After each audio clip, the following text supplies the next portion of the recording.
Hi, welcome to Right to Top. I'm Adam.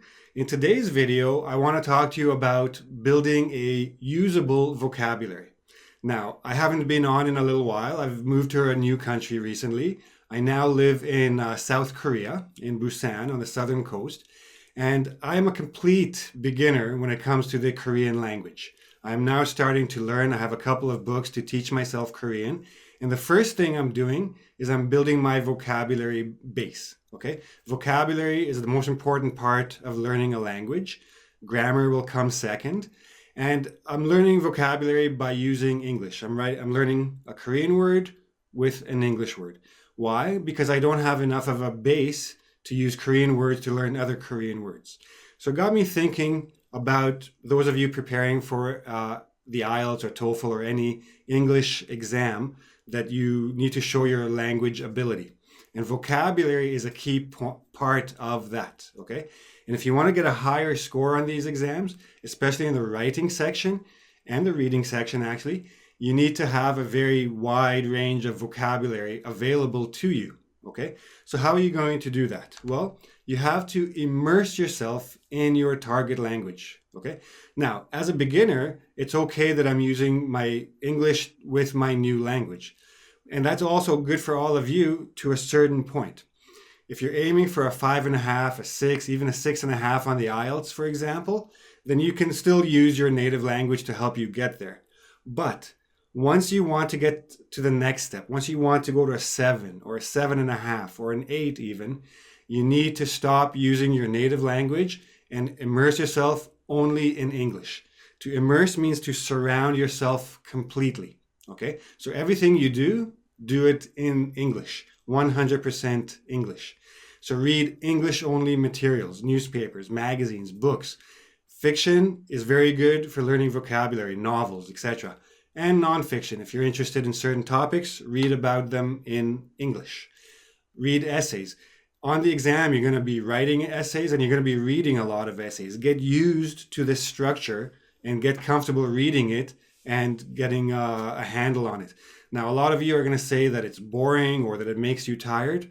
Well, yeah, that may be true. But when you go write your exam, that's what you're going to deal with for 3 hours, 4 hours, maybe more. And you have to be used to it, okay? You're going to be bored. You're going to be tired. You're going to have to still get over that and get your score either way, okay?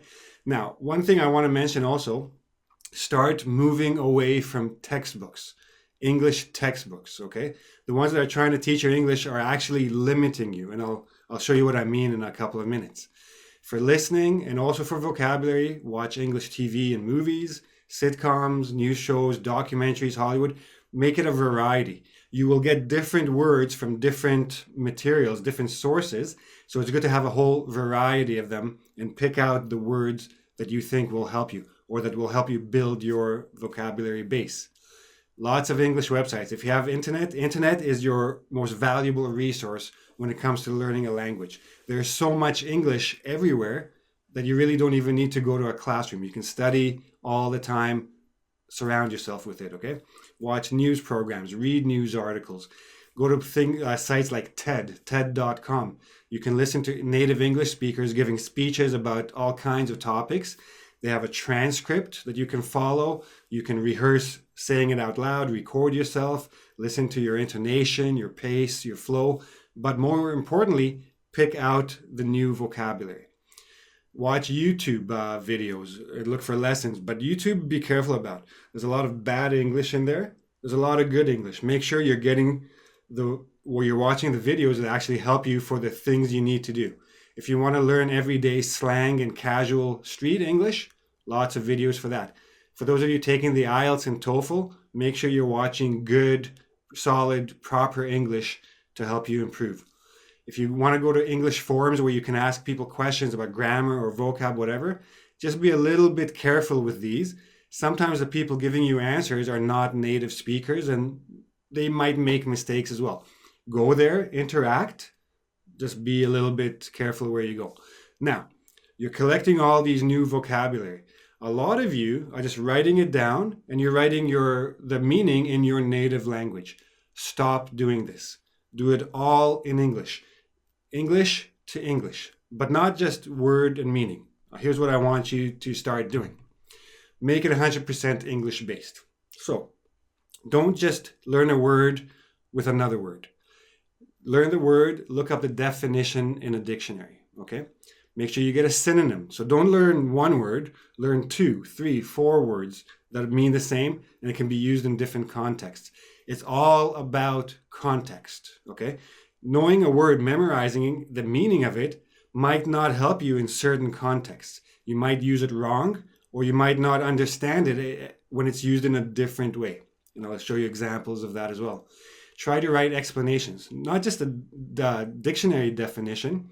Explain what this word is. Explain the concept, the situation. Where would I use this word? Where would I not use this word, etc. Look for real life examples from news articles, from books, from speeches where this word is being used and how it is being used. Take that sentence into your journal. You have to be very active in your vocabulary building. Samples. Make sure that every time you learn a new word, don't just memorize its meaning. Use it in a sentence to know that you can use it correctly. Okay? Ideally, show it to somebody to check for you. But again, samples are very important. I'm going to talk to you about the samples in a second. And then again, just use it in any context you can. Use it to give directions, how to do something, how to get somewhere, how to compare things, how to describe things, all kinds of contexts that can use this particular word and write a sentence for that context, okay? Then, here's an example of what you're going to do. So I took the word abdicate. I just took it from a list of vocabulary words. Everybody has these books of 400 words for the TOEFL or 500 words for the IELTS. This is a word that shows up quite often, so I took it. To abdicate means to give up a power or a position, authority, duty, etc. Synonyms: resign, quit, step down, relinquish, surrender, forfeit. These are all mean abdicate, means to give up something, to surrender something, etc., or to quit a position. Sample sentence: the king abdicated his throne due to poor health. So abdicated his throne. So the king sits on a throne. A throne is the chair that the king sits on. So when he gives up the chair, he's basically giving up his kingship. Okay? Why? Because he was feeling not well. He's a little bit sick. He can't continue with his duties. So he gave it up to his son or whoever. Real world example from the news: Buckingham Palace was clear in its messaging that despite her reduced public visibility, the Queen had no intention of abdicating anytime soon. The Queen had no intention, did not intend to give up her queenship anytime soon. And more of an explanation: to abdicate means to no longer serve in a position of power or authority. So I had to look over something. Okay, so these are all the ways you can explain the word and etc. Then you're going to also have to make sample sentences, and I'll get to that. This sample sentence is good. I'll show you another one in a second. But before that, I just mentioned that I got this word from a list of the 400 or 500 words for these tests. These are generally big words, okay? Maybe they're multisyllabic, or they're not very everyday words, but they're meaningful words. Don't only study the big words in these lists. You will get a better grade. A grader will be more impressed by a common word that is used in its uncommon meaning, okay? So I'm going to look at an example: pan. Now, everybody knows this word. A pan is like a little container. It has walls and a flat, and you can put stuff in it.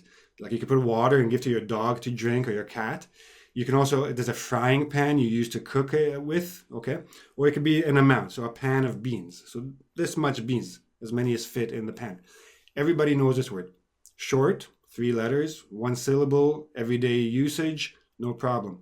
But do you know the other meanings of the word and the other uses of the word pan? Do you know the verb?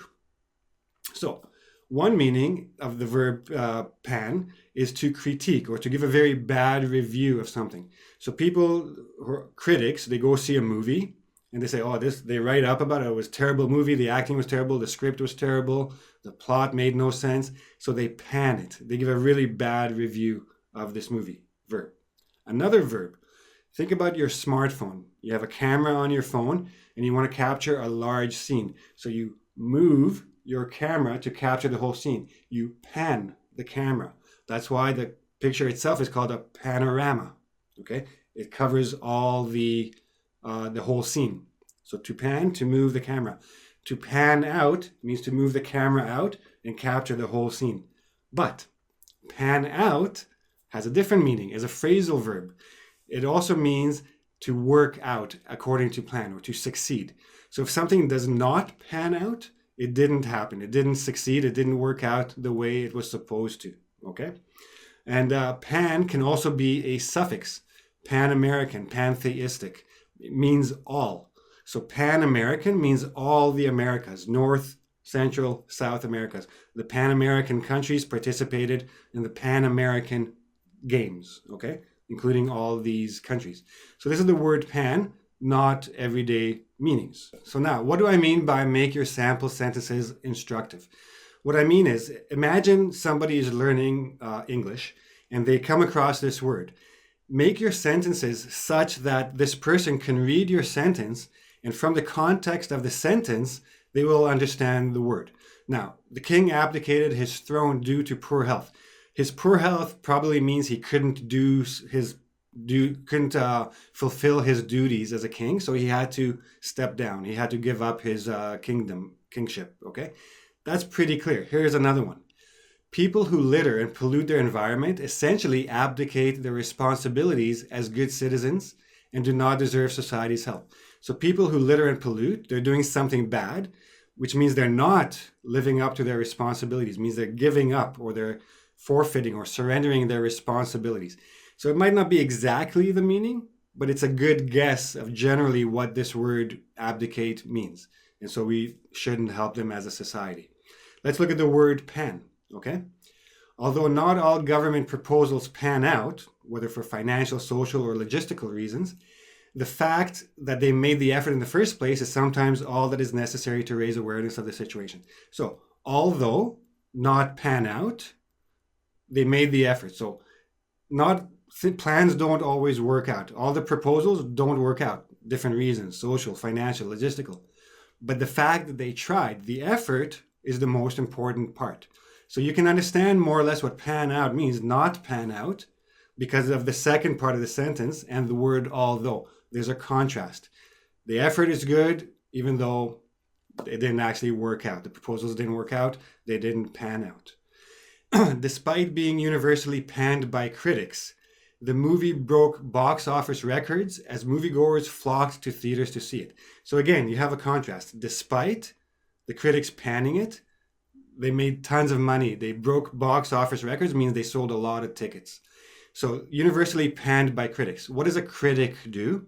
He or she gives a review about a movie. Universally panned. All the critics said this movie was really, really bad. Despite that, lots of people flocked. So moviegoers flocked means they went in large numbers. Flocked is a good word to know as well.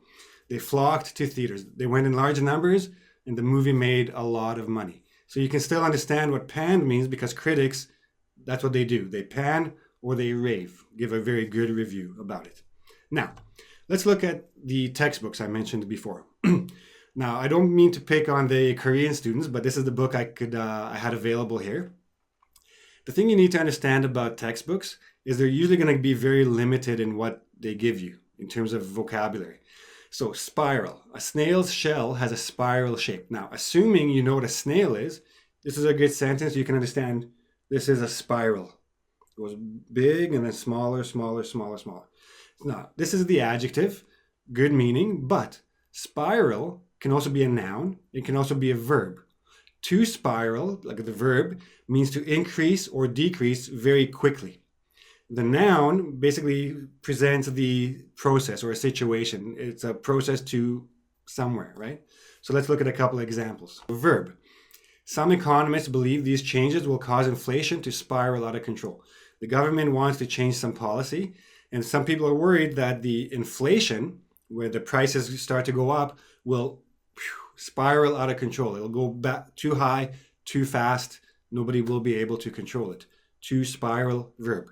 You won't get that from this textbook. Many, as a noun, many Beatles fans view John's relationship with Yoko as the beginning of the band's death spiral, though others argue the end was coming regardless. Death spiral, the process of going to dead, basically, right? The band broke up, and the rest is all history. Noun, verb, not mentioned here. Make sure that you know it. Go to the dictionary, be active in your vocab building, basically. Same with heap. My clothes lie in a heap on the sofa.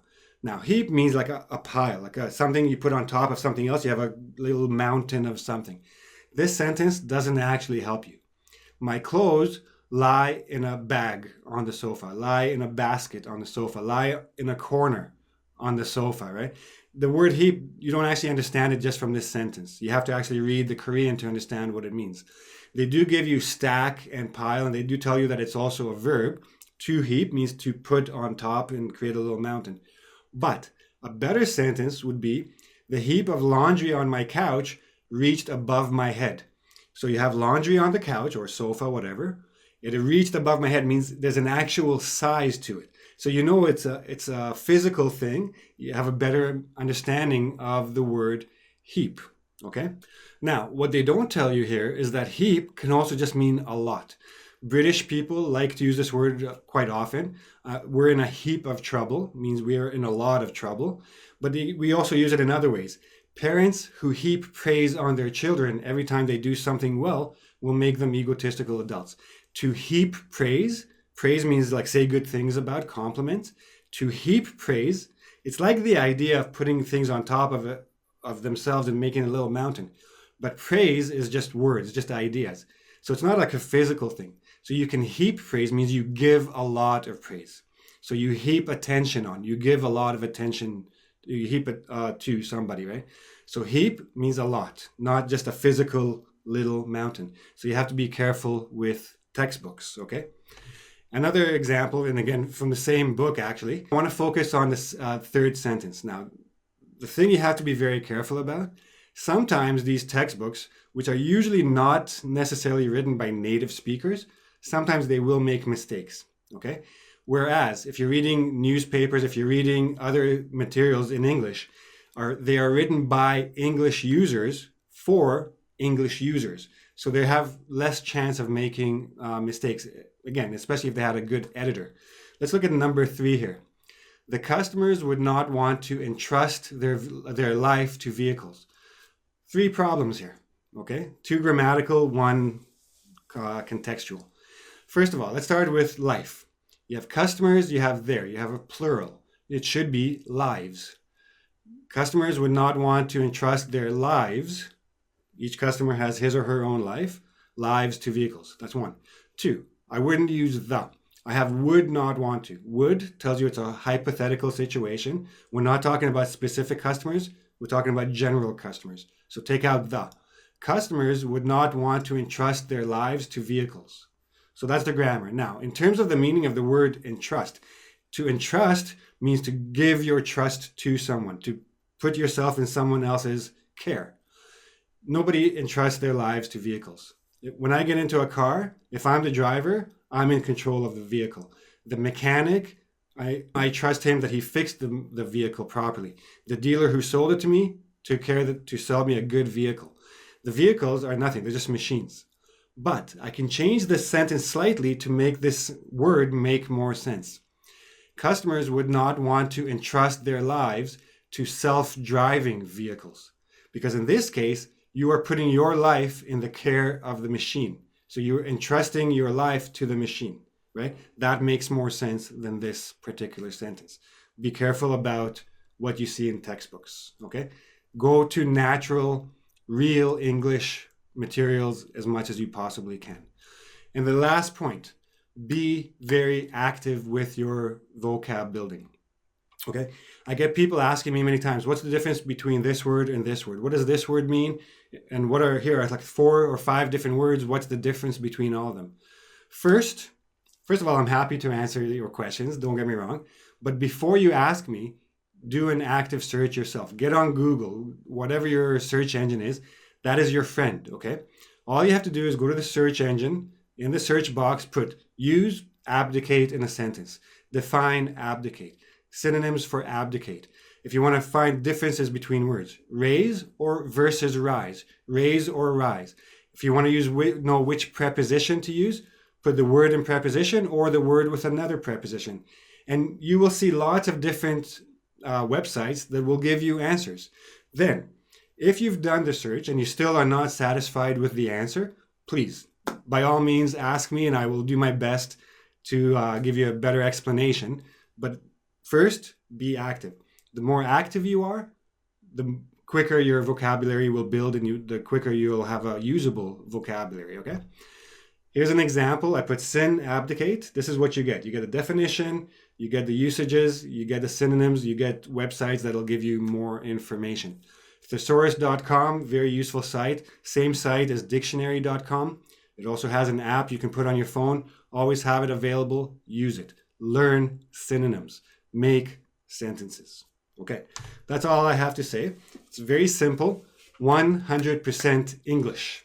That's the only way you're going to improve it. That's the only way you're going to build it.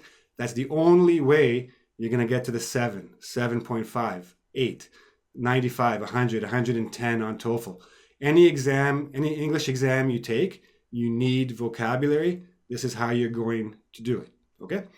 I hope this was a little bit helpful. If you have any questions, please feel free to ask me in the YouTube section. I'll be getting back to these now as well. And come back for more videos about grammar, vocab, test tips, writing, etc. If you like the video, please subscribe. Please give me a like. See you again real soon. Bye-bye.